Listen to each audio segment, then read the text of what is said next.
The murder did not look like a crime of passion. It looked calculated, precise. The kind of killing done by someone who had spent days rehearsing the moment in his mind long before it happened.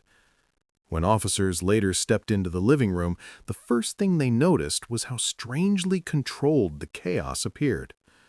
Broken glass, arranged almost too perfectly, furniture overturned as if staged for an audience, and the victim lying in a position that suggested anything but a random struggle. But long before law enforcement arrived, the pastor was already in the room, standing over the body of the man who had once been his closest friend. His breath came slow, steady, and frighteningly calm. He wasn't praying, he wasn't crying. He was watching the blood creep across the floorboard, studying it with the same careful observation he once used when delivering sermons. He believed he had done what any betrayed man pushed beyond reason would do. He believed the murder could be hidden beneath a simple lie, a burglary gone wrong, and he believed he had erased every trace of the truth.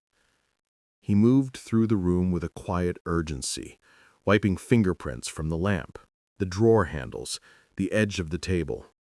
He scattered items across the floor, breaking what needed to be broken, placing disorder where he needed detectives to see disorder.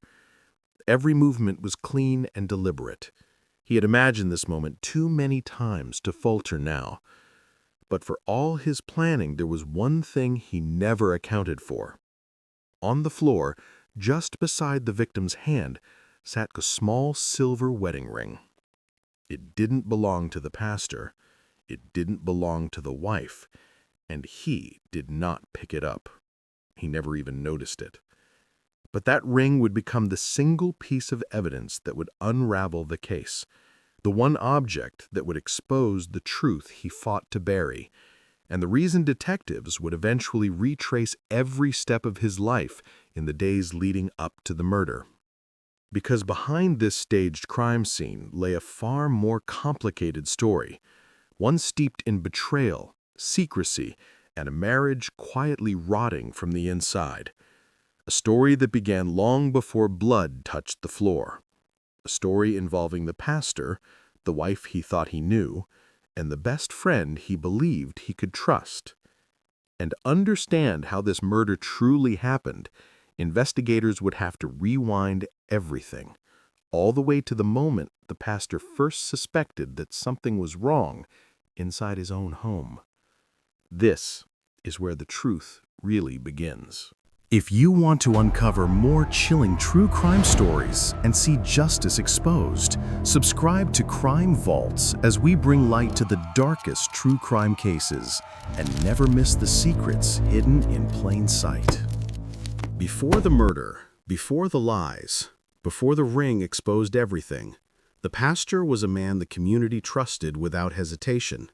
His voice carried authority. His presence offered comfort. Every Sunday, families lined the pews to hear him preach about forgiveness, faithfulness, and the sacred vows of marriage. To the outside world, he was the model of discipline and devotion. But detectives would later discover that inside his home, the story was very different.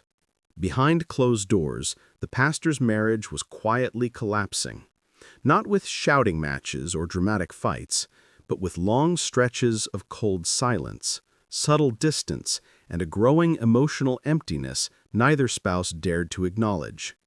The house held a tension that visitors could never feel, but the couple lived with daily. Conversations grew shorter, meals grew quieter, nights grew longer. The pastor spent more time at church. His wife spent more time finding reasons not to be home. Still, he convinced himself it was temporary, a season, a phase, something he could pray them out of. But investigators, interviewing neighbors, co-workers, and church members, would piece together a more complicated truth. She felt abandoned, ignored, and emotionally starved. He was physically present, but emotionally absent, always preparing sermons, attending prayer meetings, or counseling other families while neglecting his own. And in that emotional vacuum, something dangerous began to take shape. It started with small decisions that seemed innocent at the time, her choosing to confide in someone outside the marriage, someone who understood the pressure of living in the pastor's shadow, someone who had been in their lives for years, someone the pastor trusted without question, his best friend. Detectives would later trace the earliest signs of the affair to these moments, tiny interactions that seemed harmless until they were viewed in the larger context of the crime. A laugh held too long, a visit that ran too late, a shift in body language when the pastor entered a room. Subtle signs the pastor, at the time, dismissed as coincidence. But hindsight is perfect in murder investigations. Police found text messages he overlooked, excuses he accepted, and behaviors he rationalized, because the alternative, that his wife was drifting into the arms of his closest confidant, felt too devastating to consider. Yet everything pointed to a marriage unraveling from the inside. A marriage his congregation thought was unshakable. A marriage that would soon become the motive for violence. And for investigators, the question wasn't when the marriage broke, but when the pastor first realized someone else had stepped into the place he believed he alone deserved. That realization would ignite the chain of events that ended with a body on the floor. To understand the murder, investigators had to examine the man who became the center of the pastor's unraveling, his best friend. He wasn't just a visitor in their home. He was practically family. A respected figure in the church, a man with charm, patience, and a way of listening that made people feel understood. For years, he had been the pastor's closest ally. At meetings, at family gatherings, at moments when the pastor needed someone to confide in. But while the pastor saw loyalty, detectives would later see opportunity. The bond between the wife and the best friend didn't erupt suddenly. It grew quietly, in shadowed corners and unsupervised moments. It began with shared frustrations, conversations that started about daily stresses and slowly shifted into emotional confessions neither of them should have entertained. The wife found comfort in him, the kind of comfort she no longer felt at home, and he found admiration in her, the kind of attention he craved but never received from his own relationships. It was subtle at first, almost invisible, almost innocent. But the pastor noticed the shift long before he admitted it to himself. He noticed the way her smile changed when the best friend walked in.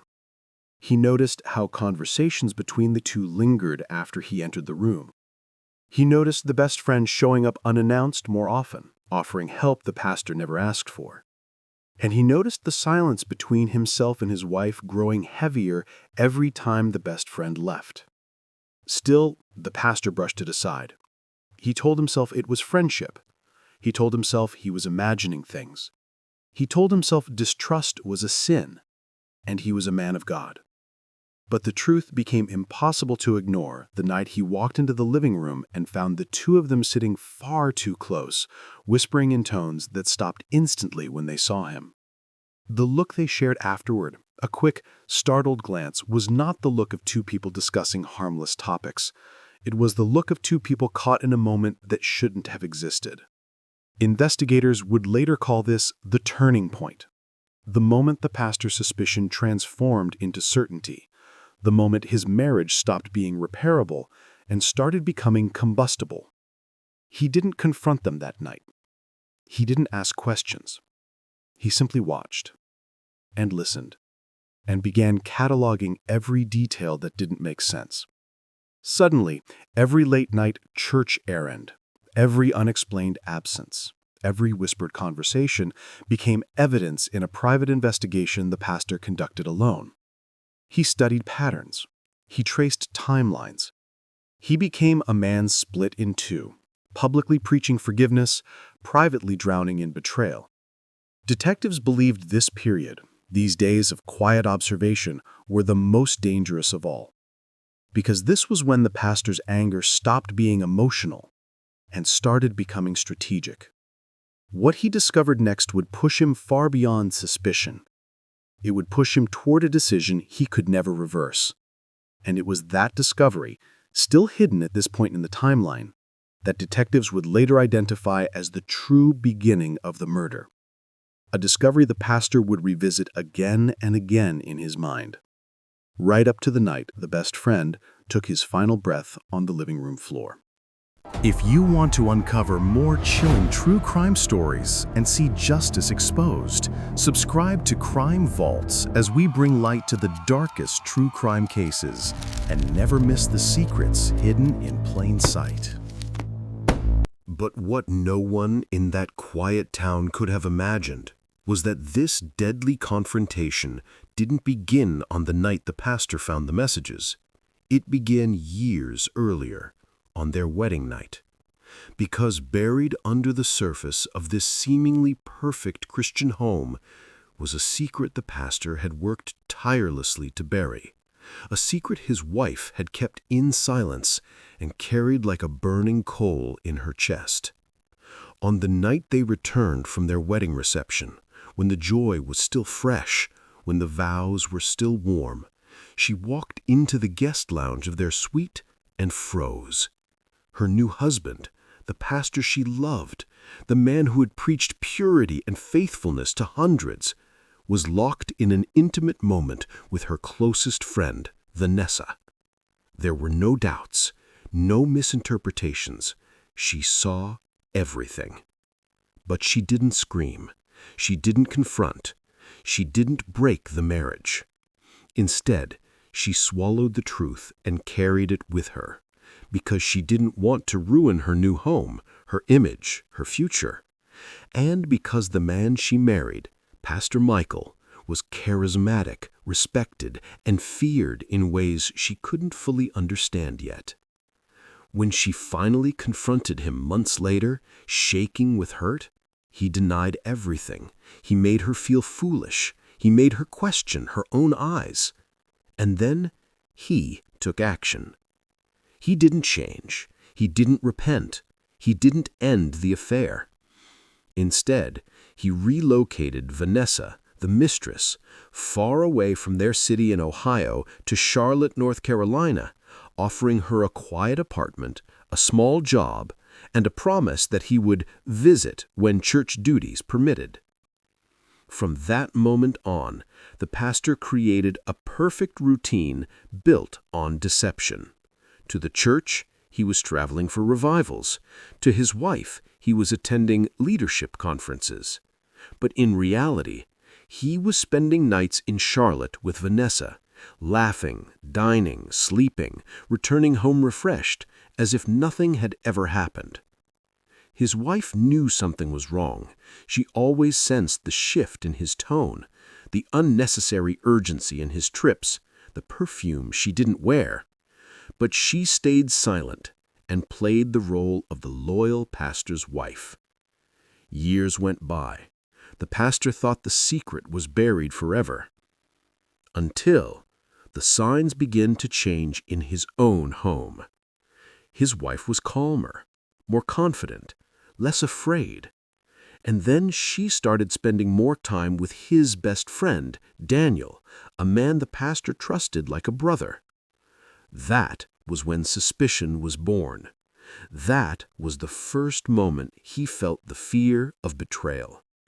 The same fear he had forced his wife to swallow since the beginning. He didn't know it then, but the game he started on their wedding night was slowly circling back to him.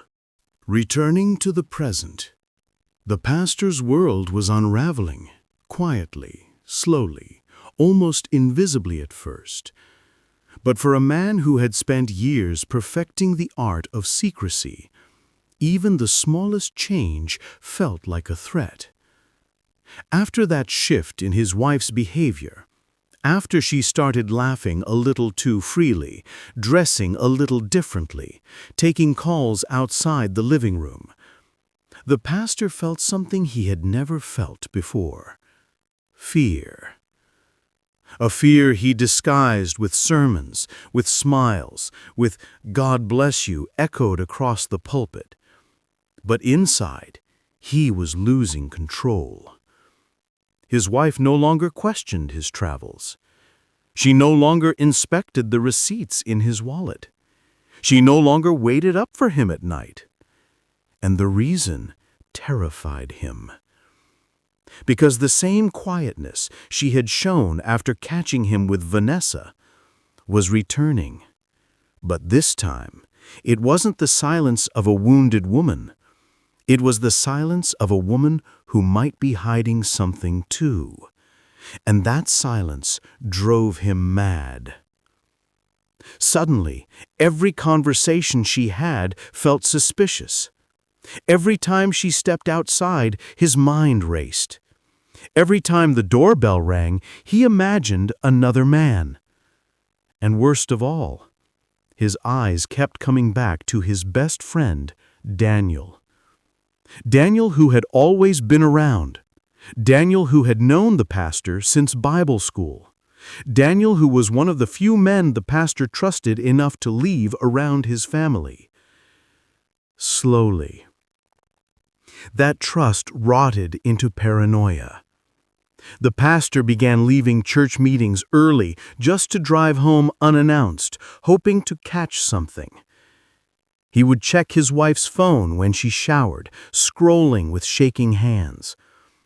He began studying Daniel's behavior, how long he held eye contact, how often he smiled, how he spoke when the pastor wasn't looking. And then, the pastor started to notice things he couldn't explain. Daniel's car occasionally parked near his neighborhood. A deleted message on his wife's phone. A quiet tension when all three sat in the same room. It didn't matter whether these signs were real or imagined. To the pastor, they were confirmation. He couldn't tolerate being cheated on. Not after he had worked so hard to hide his own affair. Not after he had sacrificed so much to preserve the family image. And in that twisted fear, a deadly idea began to form. Not immediately, but slowly. Like a seed watered by jealousy, guilt, and the memory of the night his wife caught him. By the time investigators would later analyze the events, they would discover something chilling. The pastor's paranoia had become so consuming, he began documenting his wife's movements like a man preparing for war. Phone logs, screenshots, suspicious timestamps, photos taken secretly from the driver's seat of his car. Evidence, not to expose her, but to justify what he was planning to do next. A pastor, a husband, a father, now transforming into something else entirely. A man who believed betrayal must be repaid with blood. And the police would later uncover the moment his paranoia transformed into action. The night he followed his wife. The night he tracked her footsteps. The night he saw something that shattered whatever humanity he had left. That night was the true beginning of the end. The night everything shifted began like any other, quiet, uneventful, almost peaceful. But beneath that calm exterior, the pastor's mind was a storm of suspicion and fear. He had been watching her patterns for weeks. The evenings she stepped outside for fresh air. The hushed tones she used when answering calls. The way she dressed a little differently on certain nights. Nothing provocative, but intentional enough to unsettle him. And that night, she made one mistake. She left the house without saying where she was going.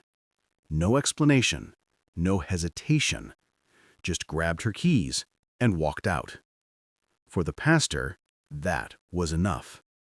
He waited 30 seconds, just long enough to avoid suspicion. Then he rushed to his car and followed her, headlights off, heart pounding so violently he could feel it in his fingertips. He stayed far enough behind to remain invisible. This was not the first time he'd done this, but tonight felt different. Tonight felt final. She drove across town, past the main streets, past the church district, into a quieter neighborhood on the edge of the city. A place with dim street lamps and long shadows. A place where people could hide easily. The pastor tightened his grip on the steering wheel, breathing through his teeth as he watched her slow down and pull into a small, isolated parking area near an abandoned community center. His chest hollowed. He parked behind a row of overgrown bushes and watched her step out of the car, her body language relaxed, too relaxed for a woman meeting someone innocently. Then came the moment that shattered him. A second car pulled up, a familiar one.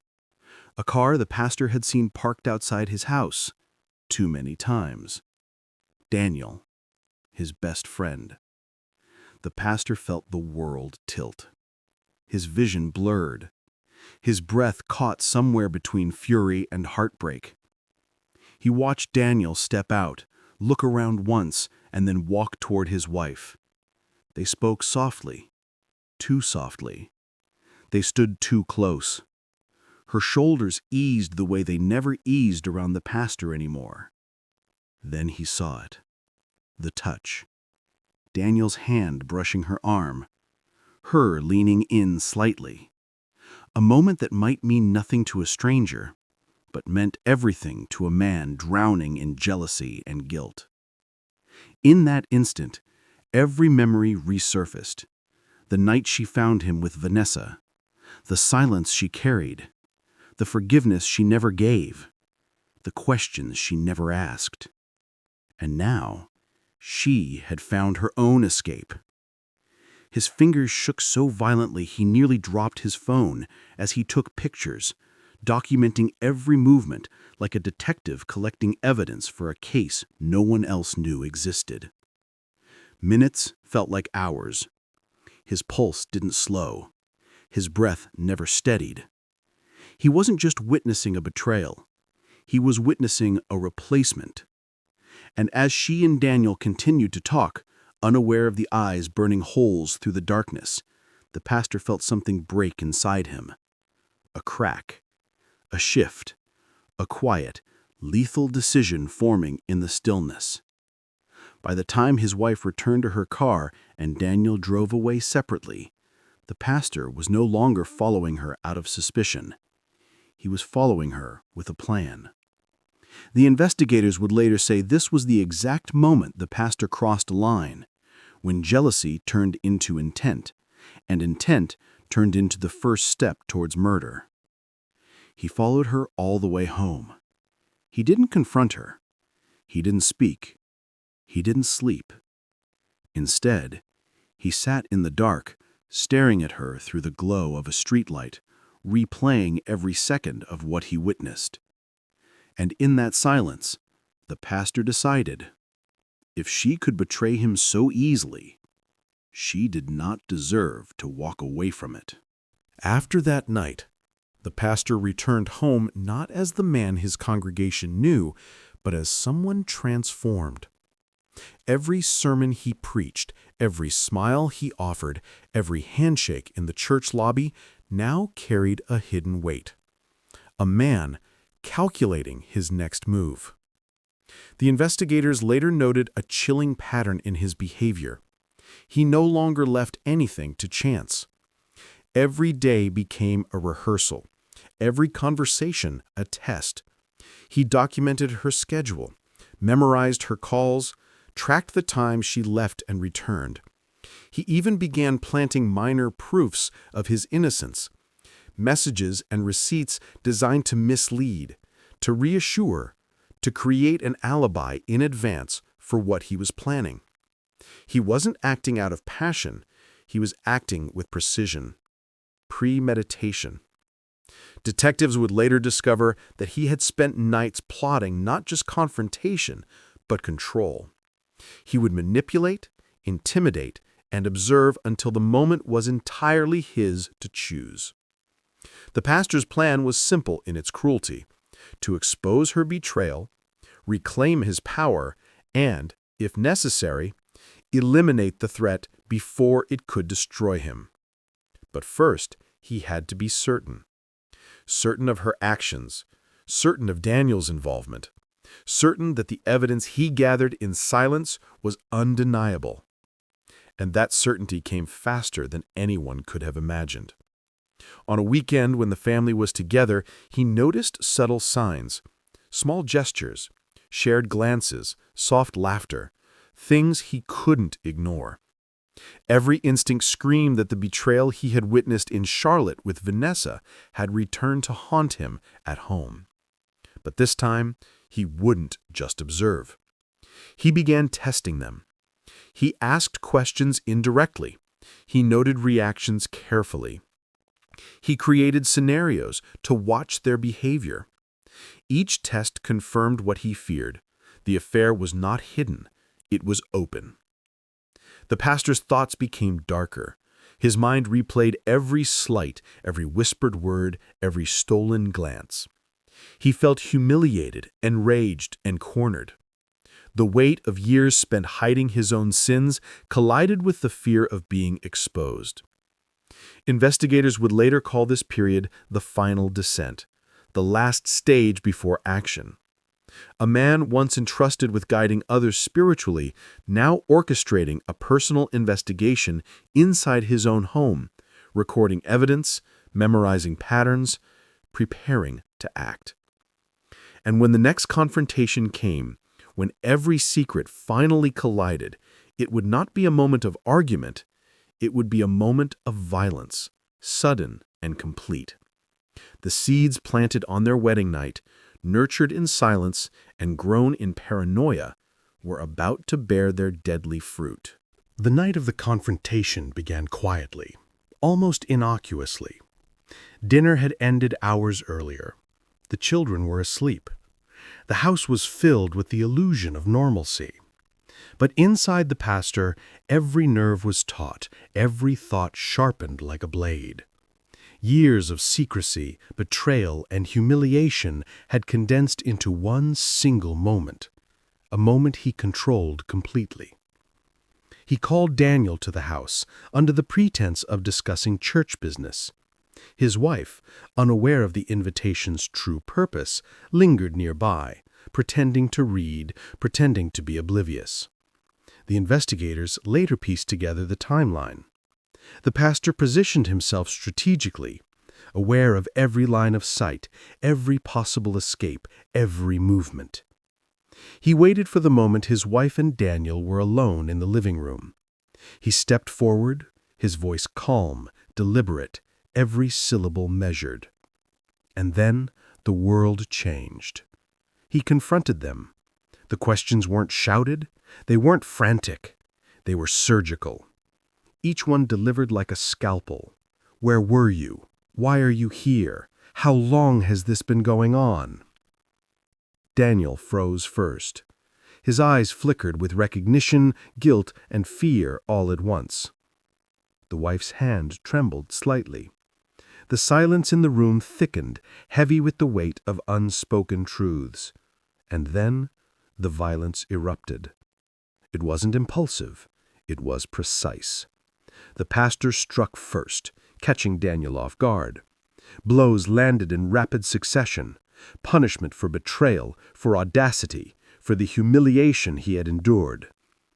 The wife screamed, not loudly, but sharply enough to pierce the tense stillness.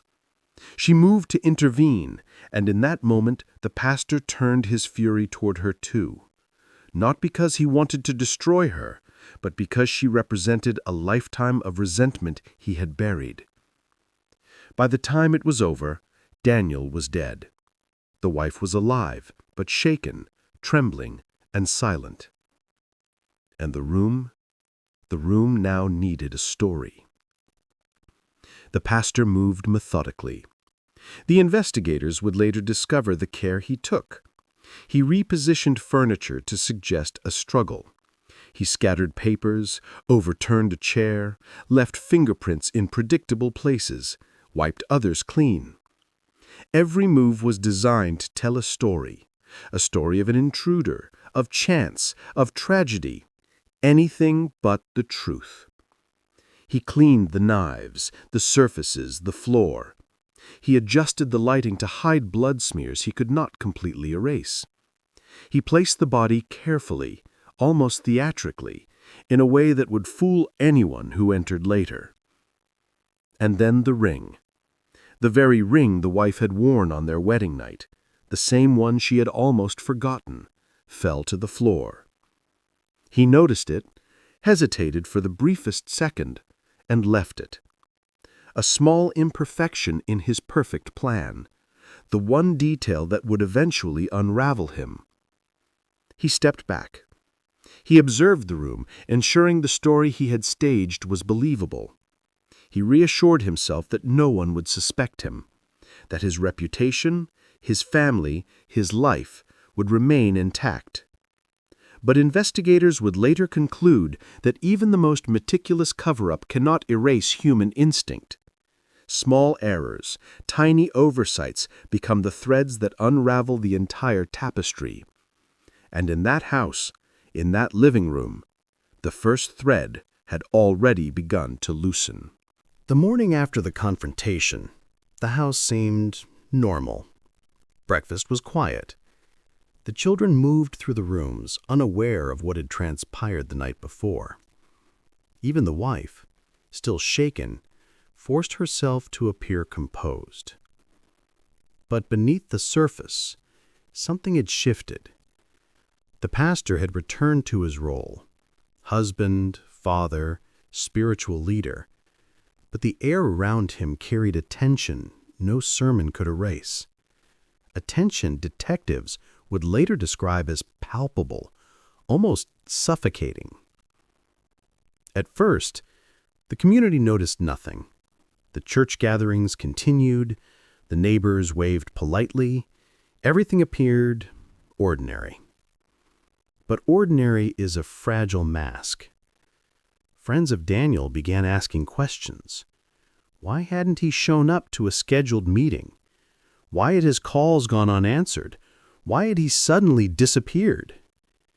The first whispers were small, murmurs of concern, but investigators would later determine that rumor spreads faster than evidence. And soon, the pastor found himself navigating a world where silence could no longer protect him. Inside the house, the wife became distant, cautious, almost watchful. Her eyes lingered on him more than before. She noticed the unusual calm, the careful movements, the way he avoided questions but created an unspoken presence that made every room feel smaller. Outside, the first hints of suspicion reached law enforcement. Neighbors reported strange activity. Calls to the local police came in, quiet, almost imperceptible concerns about the family's unusual behavior. Someone had seen the pastor leave the house late at night. Someone had noticed his meticulous attention to every detail in the home, like a man preparing for inspection. Detectives later concluded that even the most careful manipulation cannot fully control the perception of others.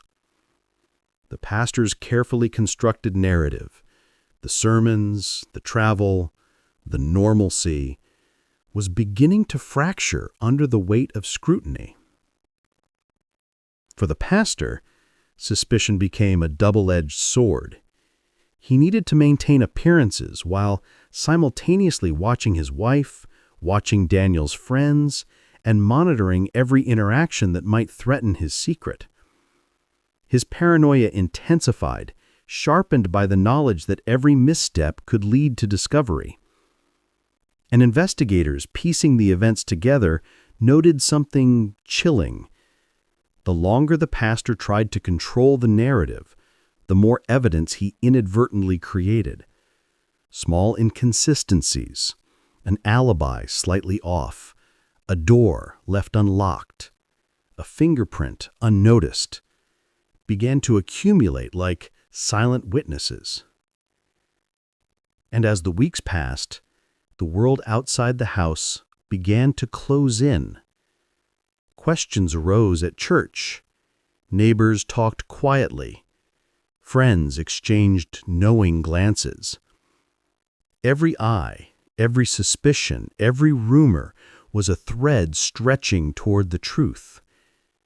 And for the pastor, the tension became unbearable. Because no matter how carefully he had orchestrated the murder and the cover-up, human instinct, scrutiny, and the relentless pursuit of truth were already at work.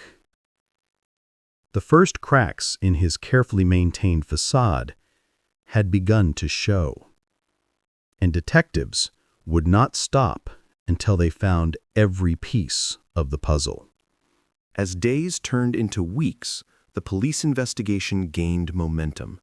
Detectives approached the case with precision, aware that beneath the polished exterior of a respected pastor lay a family drowning in secrets. At first, the evidence was circumstantial: neighbors' whispers, phone records, unusual travel patterns. A body positioned in a living room that seemed staged. Small discrepancies that, to the untrained eye, might go unnoticed, but to investigators, these were threads waiting to be pulled. Forensic teams began their work.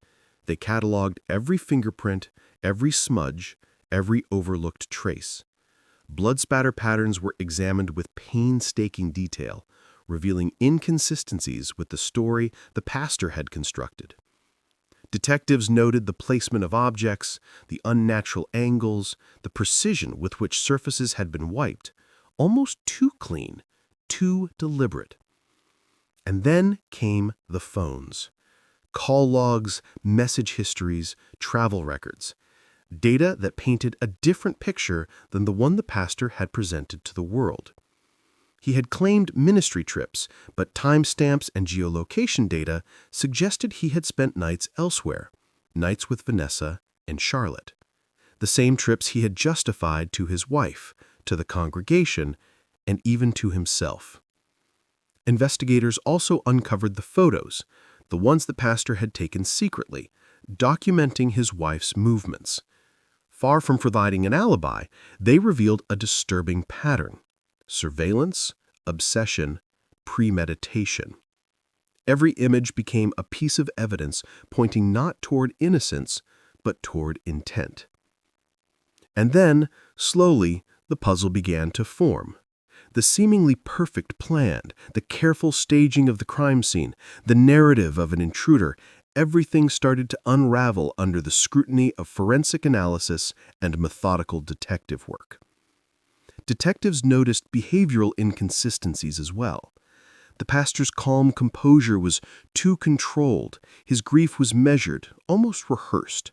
Subtle gestures, fleeting expressions, and moments of hesitation all suggested someone performing normalcy rather than experiencing it. The investigators pieced together the travel patterns, the timing of the confrontations, and the inconsistencies in his statements. What had seemed like coincidences, a delayed meeting, a forgotten receipt, an unexplained absence, now told a chilling story.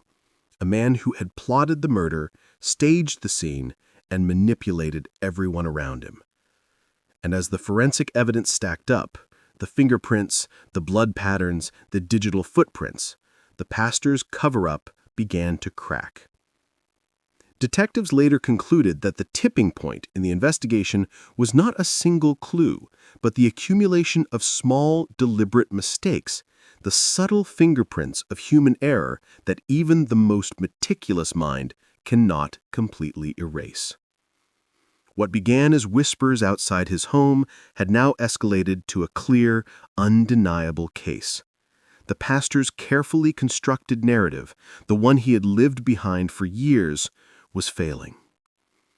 And for the first time, he realized something terrifying. His sins were not hidden anymore.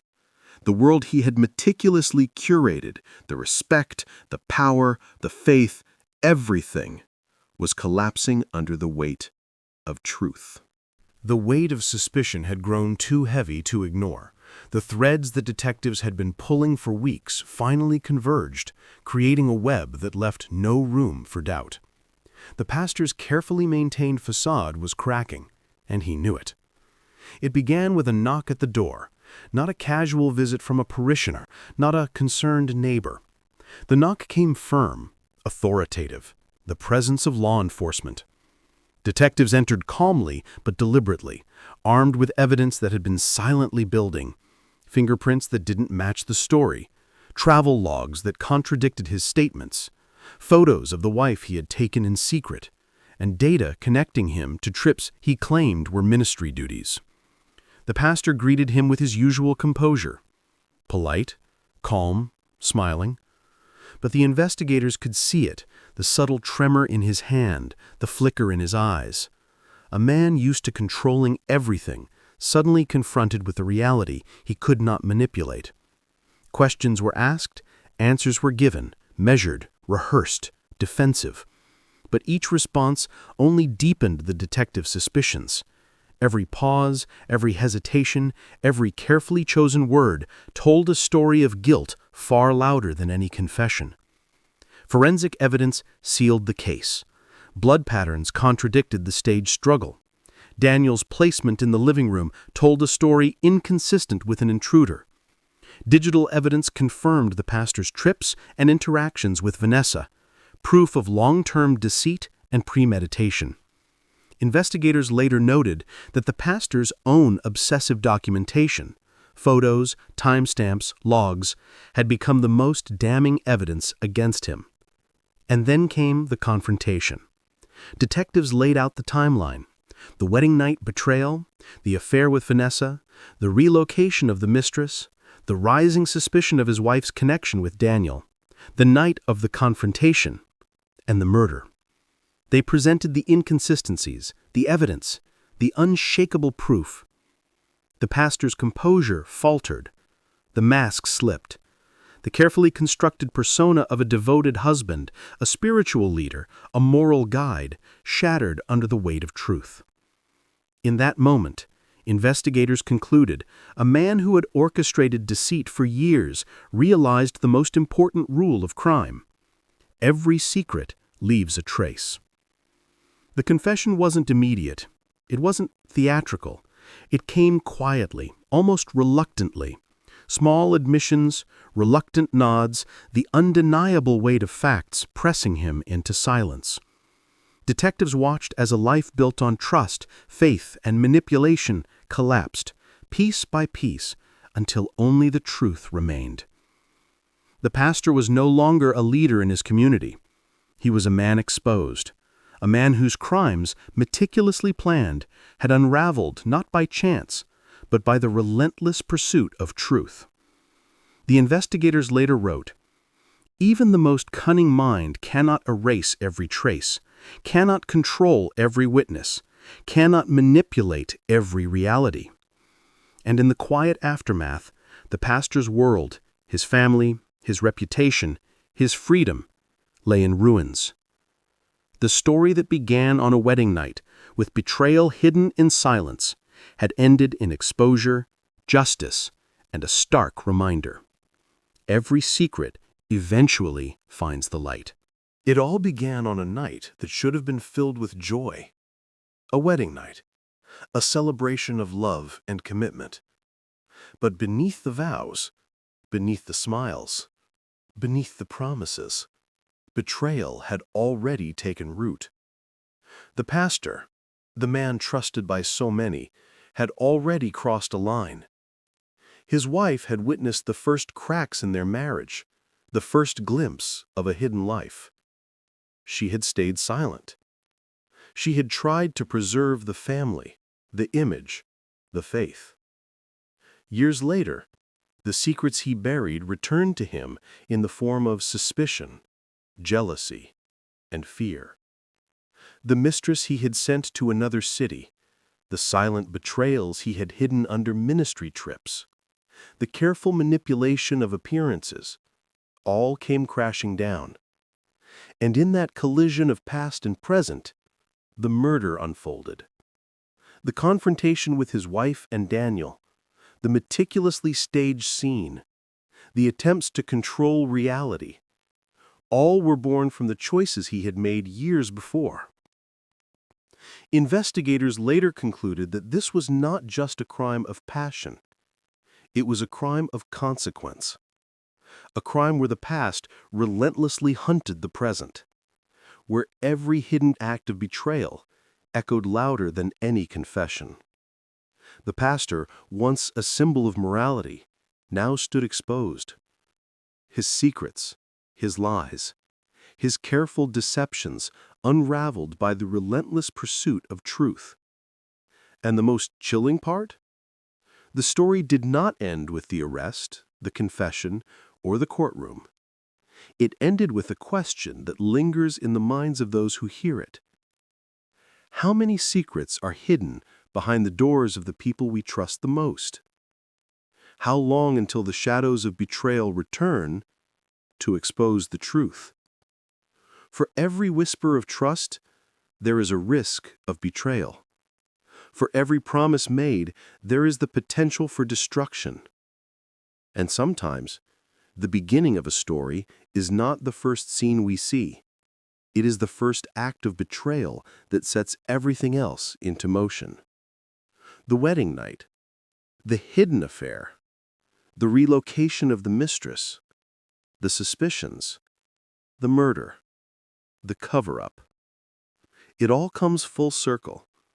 And for those left behind, for those watching, for those who believed in faith, love, and trust, one truth remains. Secrets never stay buried forever.